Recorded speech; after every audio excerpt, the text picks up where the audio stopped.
The dream to build Bethesda Memorial Hospital began in the mid-1940s. The year was 1947. Harry S. Truman was President of the United States at a time in South Palm Beach County when there were no paramedics, no I-95, and the nearest hospital was 18 miles away. Leaders of the town of Gulfstream and the city of Delray Beach met in this bowling alley on Atlantic Avenue to discuss a hospital for South Palm Beach County.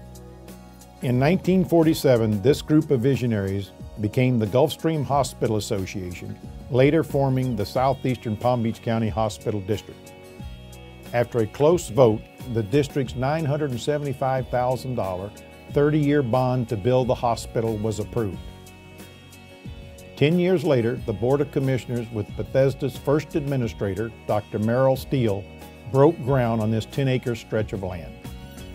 It was prized for having the highest elevation in the area and for being the geographic center between Deerfield Beach and Manalapan.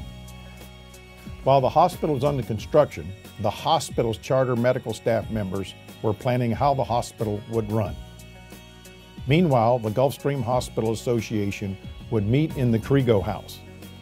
The house was used as the hospital's headquarters for hospital officials and volunteer groups.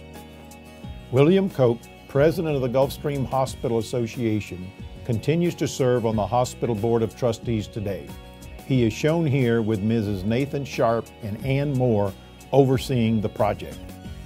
On a cool day, January 24, 1959, the hospital held its official ribbon-cutting ceremony. A piece of surgical gauze appropriately served as the ribbon. A community open house was held, and the line extended to the parking lot. 17 days later, on February 9, 1959, the hospital opened for business with 70 beds, 32 physicians, and 65 employees. Dr. J.H. Ross was scheduled to be the first patient to be admitted.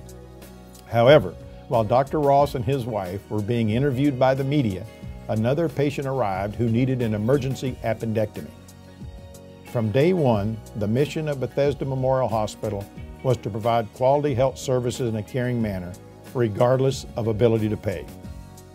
We take in patients and worry about money later. Doctors and hospitals must serve human beings without question.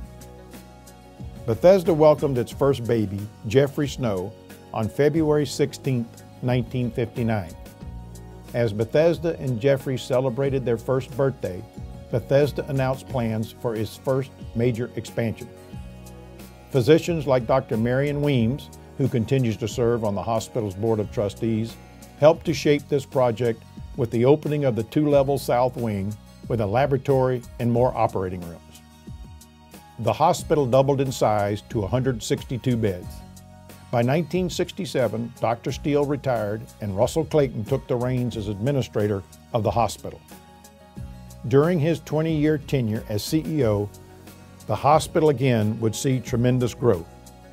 By 1971, the hospital completed its radiological complex, added a new physical therapy unit, and installed one of the area's most sophisticated computer systems. A new floor was added, bringing the bed count to 269. By 1982, 2 more floors were added, raising the bed capacity to 350, and the ambulatory surgery center opened in 1985. This expansion brought a new convenience for our patients seeking outpatient services. By July 2000, Bethesda was growing again. These efforts resulted in the doubling of the size of the emergency department, adding new private rooms to the 3rd and 4th floors, and creating our new main lobby and main entrance. Bethesda's mission to serve the community continued with the groundbreaking for the Bethesda Heart Institute on January 26, 2006. This modern, state-of-the-art heart hospital within a hospital provides comprehensive cardiovascular services and enabled Bethesda to become a full-service hospital. It opened February 4, 2008. Thanks to the support of the Bethesda Hospital Foundation and the community, more than $100 million was raised through the Community Challenge campaign. Yet regardless of how much we have grown, one thing remains constant: Bethesda's commitment to provide quality health services in a caring manner to benefit our community. It has been said that great moments are born from great opportunity. Thanks to the support of each of you, our Board of Trustees, the Bethesda Hospital Foundation, the Bethesda Memorial Hospital Auxiliary, our dedicated physicians and staff, this golden moment in Bethesda's history has been made possible because of each of you. Thank you for giving us this great opportunity to serve you and our community and provide 50 years of caring.